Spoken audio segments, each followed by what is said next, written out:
السلام عليكم ورحمة الله وبركاته.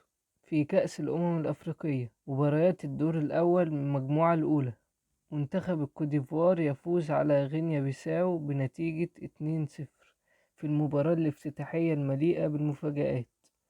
وفي المباراة الثانية بالمجموعة الأولى منتخب نيجيريا تتعادل مع منتخب غينيا الاستوائية في المباراة الثانية في المجموعة الأولى، وبالتالي الترتيب هو: في المركز الأول المستضيف منتخب الكوديفوار، وفي المركز الثاني منتخب غينيا الاستوائية، وفي المركز الثالث منتخب نيجيريا، وفي المركز الرابع منتخب غينيا بيساو. في المجموعة الثانية من الدور الأول تعادل منتخب مصر مع منتخب موزمبيق بنتيجة 2-2. وفي المباراة الثانية فاز منتخب الرأس الأخضر على منتخب غانا بنتيجة 2-1. وبالتالي ترتيب المجموعة الثانية هو: منتخب الرأس الأخضر في المركز الأول، ومنتخب مصر في المركز الثاني، ومنتخب موزمبيق في المركز الثالث، ومنتخب غانا في المركز الرابع. وفي المجموعة الثالثة من مباريات الدور الأول فاز منتخب السنغال بنتيجة 3-0 على منتخب جامبيا.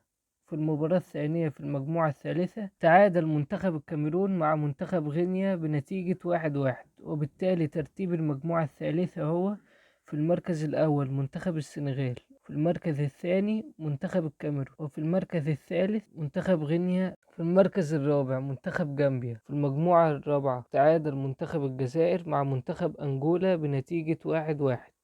وفي المباراة الثانية من المجموعة الرابعة فاز منتخب بوركينا فاسو على منتخب موريتانيا بنتيجة 1-0. وبالتالي في المركز الأول منتخب بوركينا فاسو، وفي المركز الثاني منتخب الجزائر، وفي المركز الثالث منتخب أنجولا، وفي المركز الرابع منتخب موريتانيا. وفي المجموعة الخامسة فاز منتخب نامبيا على منتخب تونس بنتيجة 1-0.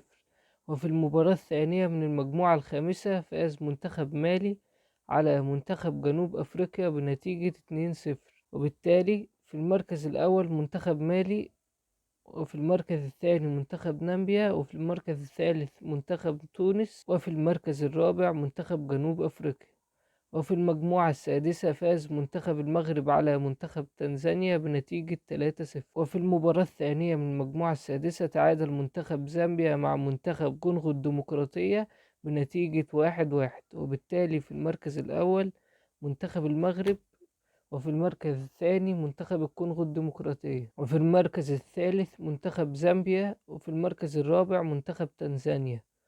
وفي النهاية نشكركم على حسن المتابعة، ولا تنسوا الإعجاب بالفيديو والاشتراك بالقناة ومتابعة موقعنا footballislife.online ليصلكم كل جديد. والسلام عليكم ورحمة الله وبركاته.